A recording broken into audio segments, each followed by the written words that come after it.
বিড়ি খায় বিড়ি, আমনে এই বিড়ি খান না বেটাগারে জিগান প্রথম জীবনের বিড়ি কি আমনে নিজেরতে শুরু করছেন নাকি আমনের হমান্না কেউ আমনের এটা ধরাই দিছে? আমনে খবর নেই। অসৎ বন্ধু অসৎ, আরে একটা ল বেড়া এক লগে চলি ফিরি দেখ বেড়া, তুই বেড়া সবসময় বেশি বুজুর্গি দিয়ে আস, কথা বোঝেন নাই আমনে? আরে বাপরে করে তুই একটা ভালো হয়ে গেছে, তার আমরা সব খারাপ হয়ে গেছে, বিড়ি অজ্ঞা খাইলে একবারে নষ্ট হয়ে যাইব, এই সমস্ত ধমক দিয়া বাজে কথা বলে একদিন প্ররোচিত করে অসভ্য অভ্যাস ধরায় দিস, নষ্ট করে দিস, নষ্ট করে দিস, গুনার রাজ্যে ডুবাই দিছে। শুরু তো করছিল কোরআনে আছে, হা ফাখালাফা মিন বাদিহিম খালফুন আদাউস সালাহ ওয়াত্তাবাউশ শাহওয়াত ফাসাউফা ইয়ালকাউনা গাইয়া। আল্লাহ বলে নিকৃষ্ট উত্তরসূরি তারা যারা নামাজ নষ্ট করে আর মনের চাহিদা মতো চলে। আল্লাহ বলেন এই মনের চাহিদা মতো যে চলে একদিন আমি তার পরিণতি এমন বানাই ফাসাউফা ইয়ালকাউনা গাইয়া, সে তখন একটার পর একটা ভ্রষ্টতা, একটার পর একটা নাফরমানির মধ্যে ঢুকতে থাকে, পৌঁছতে থাকে। শুরু তো করছিল একটা টাইগারের বোতল দিয়া, শুরু তো করছিল একটা স্পিড খাইতো, এর বেশি কিছু খাইতো না। ধীরে ধীরে ধীরে ধীরে বন্ধুদের প্ররোচনায় আজকে সে মদ খায়, গাঁজা খায়, ফেন্সি খায়, ইয়াবার ট্যাবলেট গ্রহণ করে, শরীরের মধ্যে ইনজেকশন নেয়, আজকে মদের রাজ্যে ডুবে গেছে। আল্লাহ বলেন মনের চাহিদা মতো চলার কারণে একদিন আমি আল্লাহ তাকে একটার পর একটা গুনার মধ্যে ভাসায় দেব। কথা বুঝছেন? হাদিসের মধ্যে আছে আল্লাহর নবী সাল্লাল্লাহু আলাইহি সাল্লাম বলেন যে মদ খায়, মদ নেশা করে, তার মতো নিকৃষ্ট আর কেউ নাই। আমি শুধু বলি আপনাদেরকে, বলতে লজ্জা লাগে, কলিজা কাইপা ওঠে। নবীজি বলছে ওমান শারিবাল খামরা, যে নেশা করে, মদ পান করে, যে এই ট্যাবলেট বলেন আর ইনজেকশন বলেন, খাক আর ট্যাবলেট নোক আর ইনজেকশন নোক, এই মদখোর নেশাখোর এই মাতাল এক নম্বরে তারাকাস সালাহ, নামাজ ছেড়ে দেয়, দুই নম্বরে ওয়া ওয়াকা আলা আম্মাতিহি ওয়া খালাতিহি, এই নেশাখোর এই মদখোর এই মাতাল একদিন আপন জন, আপন মামি, আপন ফুফি, আপন খালা, আপন মামাতো বোন, আপন ফুফাতো বোন, আপন খালাতো বোন, খোদার কসম রাসূল বলছে তাদের সাথে জিনার ব্যভিচার করতে আগ্রহী হয়। নেশাখোর মাতাল হয়ে যায়, কুত্তার মতো হয়ে যায়, সে আপন জনের ছোবল মারে। এজন্য নেশাখোর মদখোরের হাতে আপন স্বজন নিরাপদ থাকে না, রাসূলের হাদিস এটা।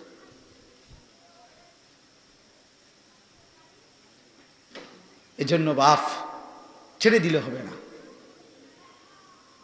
সন্তানকে ছেড়ে দিলে হবে না। আমাদের সন্তানেরা, এই যুবক বন্ধুরা যদি বরবাদ হয়ে যায়, ইসলামের জন্য লড়বে কে? আগামী দিনে লড়বে কে?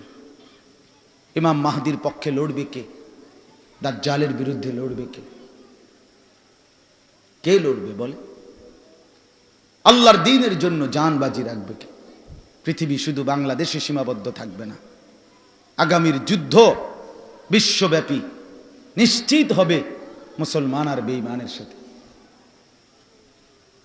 একদিকে মাহদি, একদিকে দাজ্জাল, এটা হবেই, কোনো সন্দেহ নেই, কোনো সন্দেহ নেই। নবী সাল্লাল্লাহু আলাইহি সাল্লাম বলছেন যদি কিয়ামতের আর একদিনও বাকি থাকে, একদিন, রাসূল বলছে খোদার কসম উম্মত, তবুও দাজ্জাল বের হবে, তবুও দাজ্জাল বের হবে। তাহলে আমরা প্রত্যেকেই বাপ ফিরে আসি।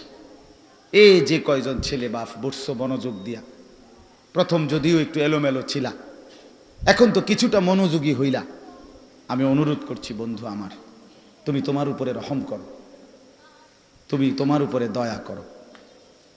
প্রিয় বন্ধু, নষ্ট হইও না, চরিত্র নষ্ট করো না, আর ফিরবে না দিন, আর ফিরবে না রাত।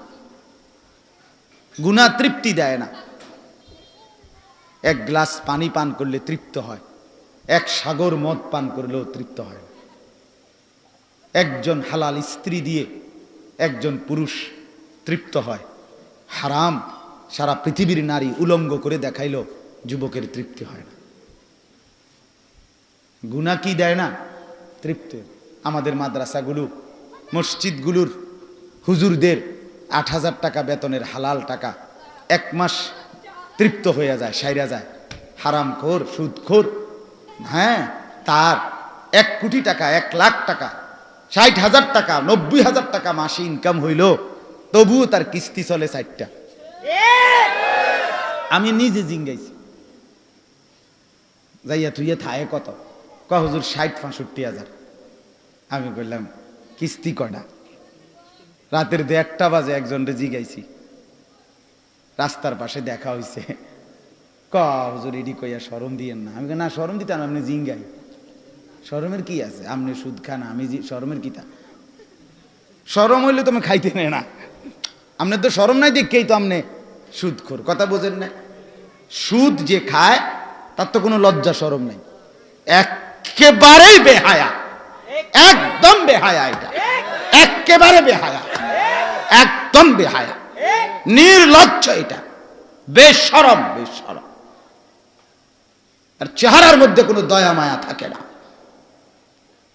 আমরা নিজে বইতে পড়ছি, সুদখোর পৃথিবীতে সবচেয়ে বেশি, পৃথিবীতে সর্বাধিক সুদের কারবারি কারা?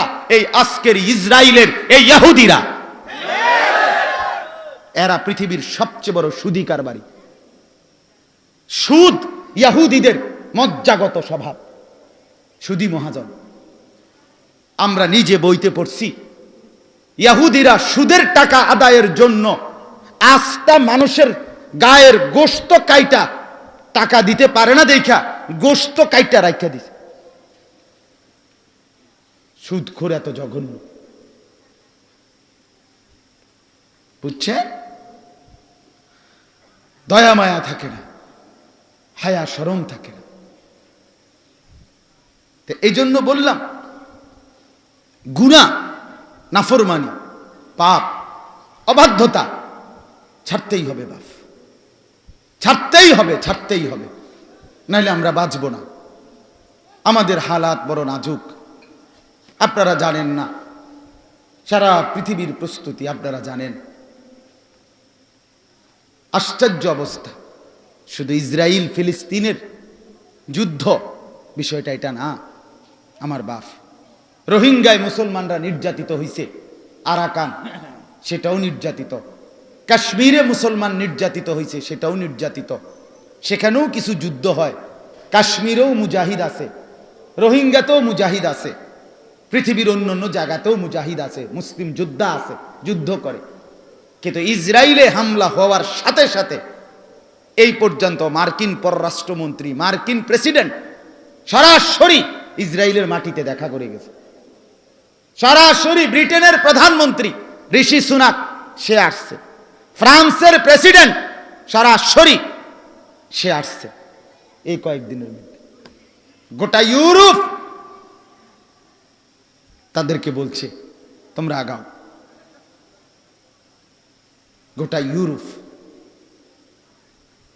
মাত্র 92 লক্ষ মানুষের সেফটির জন্য এত বড় বড় প্রেসিডেন্ট, পররাষ্ট্রমন্ত্রী সব আসতে হয়। বুঝেন না হিসাবটা?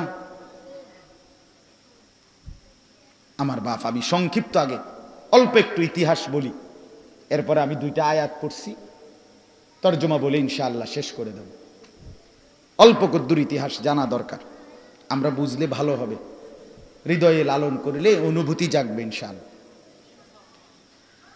আল্লাহ তাআলা হযরত আদম আলাইহিস সালাম থেকে নিয়ে আমাদের নবী সাল্লাল্লাহু আলাইহি ওয়াসাল্লাম পর্যন্ত, এবং আমাদের নবী থেকে কিয়ামত পর্যন্ত, আর বেশিক্ষণ লাগবে না, আধা ঘন্টা ইনশাআল্লাহ, 11:30 বাজে।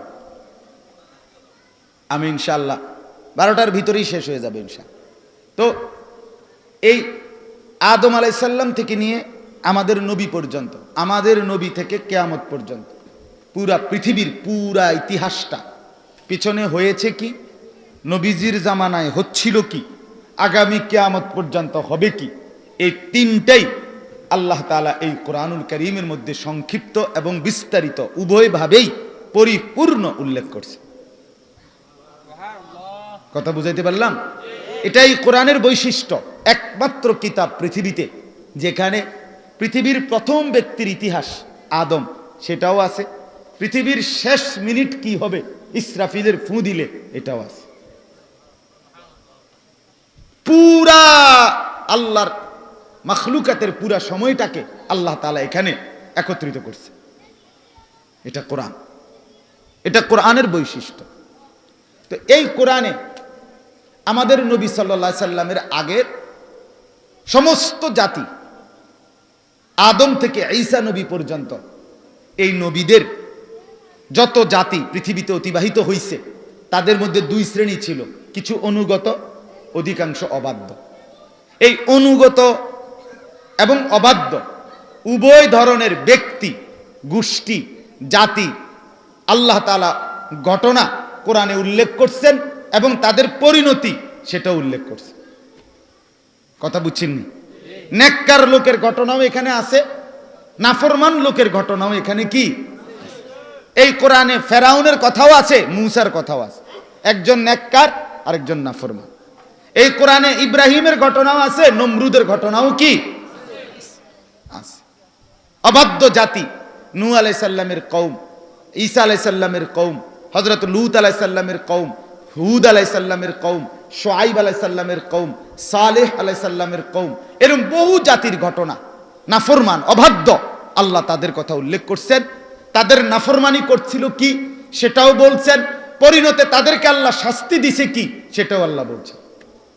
এই যত জাতি ইতিহাস ব্যক্তির কিংবা জাতির আল্লাহ কোরআনে উল্লেখ করছেন অবাধ্য, নাফরমান, আল্লাহর সাথে, আল্লাহর হুকুমের সাথে, নবীদের সাথে বাড়াবাড়িওয়ালা, তন্মধ্যে সবচেয়ে উল্লেখযোগ্য জাতি হলো বনি ইসরাইল। কারা বলেন না? কোরআনুল কারীমে পেছনের যত জাতির ঘটনা, ইতিহাস, তাদের পরিণতি বা হয়েছে কি হবে সবচেয়ে বেশি উল্লেখ হয়েছে যা, তার মধ্যে এদের ইতিহাস সবচেয়ে বেশি। কোরআনে সবচেয়ে বেশি বর্ণিত হয়েছে বনি ইসরাইলের ইতিহাস। কাদের ইতিহাস বলেন? হযরত মূসা নবীর নাম বনি ইসরাইলের উল্লেখযোগ্য একজন নবী ছিলেন, সবচেয়ে বেশি কোরআনে ওনার নাম আছে। অসংখ্যবার, অসংখ্য প্রসঙ্গে আল্লাহ তাআলা এই বনি ইসরাইলের কথা উল্লেখ করছে। আচ্ছা, এটা একটা বুঝলেন। এবার আসেন, আমি সংক্ষেপে বলতে হবে এই জন্য তাড়াহুড়া করছি। একজন বিখ্যাত নবী ছিলেন হযরত ইয়াকুব আলাইহিস সালাম। কি নাম বলেন? ইয়াকুব আলাইহিস সালামের দুইটা নাম ছিল। একটা হলো ইয়াকুব, যেটা আমরা বলি কোরআনের ভাষায়, আরেকটা হলো ইসরাইল। কি নাম ছিল? ইসরাইল। অর্থ হলো আব্দুল্লাহ, হিব্রু ভাষার শব্দ আব্দুল্লাহ, আল্লাহর বান্দা। এটাও ইয়াকুব নবীর নাম। তো এই ইয়াকুব আলাইহিস সালামের মানে ইসরাইল আলাইহিস সালাম, যিনি ইয়াকুব ইনি কি ইসরাইল। আমাদের নবী সাল্লাল্লাহু আলাইহি সাল্লামের নাম মুহাম্মদ, আমাদের নবীরই নাম আহমদ, ঠিক কি না বলেন? আরো নাম আছে, প্রসিদ্ধ নাম এই দুইটা। তো ইসরাইল আলাইহিস সালাম মানে ইয়াকুব আলাইহিস সালাম, ওনার সন্তান ছিল মোট 12 জন। ওই যে 10 ভাই ইউসুফকে কূপে ফেলাই দিছে, এই 10 জন। আর ইউসুফ একজন, ইউসুফের ছোট ভাই একজন ছিল বিনিয়ামিন। এ কয়জন হইল? এই 12 জন। এরা হলো ইয়াকুব আলাইহিস সালামের ছেলে। তো ইয়াকুব আলাইহিস সালামের এই 12 ছেলে পরবর্তীতে এদের যেই বংশধারা সামনের দিকে আগাইছে, বংশ বিস্তার হইছে একবারে ঈসা নবী পর্যন্ত, আমাদের নবীর আগ পর্যন্ত, এদেরকেই বলা হয় বনি ইসরাইল। ওই যে ইসরাইলকে, ওমা কথা কয় না, এই তাহলে ইসরাইলের বংশধর মানে ইয়াকুবের এরাই বনি ইসরাইল। কোরআনে এই সূরাটা, আমি যে সূরা আয়াত পড়ছি দুইটা, এই সূরার নাম বনি ইসরাইল। তো এই 12 জন সন্তানের মধ্যে একজন ছেলের নাম ছিল ইয়াহুদা, ইয়াকুব আলাইহিস সালামের ছেলে। এই ছেলেটার বংশটাই সবচেয়ে বেশি বিস্তার হয়েছে। মনে করেন এক বাপের 5 ফুট, একজনের জিফুত হয়েছে 8 জন, আর একজনের 3 জন, একজনের 2 জন, একজনের হইছেই না। তো এই পরের ভাইগো কমতে কমতে একটা সময় এসে ওই যে বড় ভাই যে বড়ার 8 জন সন্তান হয়েছে, তাগর লগে এরা মিল লাগেছে। কথা বুঝেন নাই আপনি? এবার বংশ যেহেতু একটু বড় হইছে, তো বাকিদের বংশ এখন কি এই নামেই পরিচিত। যেমন এক বাড়িতে গাজী বাড়িও মোল্লা বাড়িও, তো হয়তো এখন পরিচিত মোল্লা বাড়ি। কেন? এবারও বাড়িতে মোল্লা নামের একজন হয়তো খুব প্রসিদ্ধ হয়েছে, ঠিক কিনা বলেন? এই বাড়ির নাম কাজী বাড়ি, এনে মাঝিও আছে।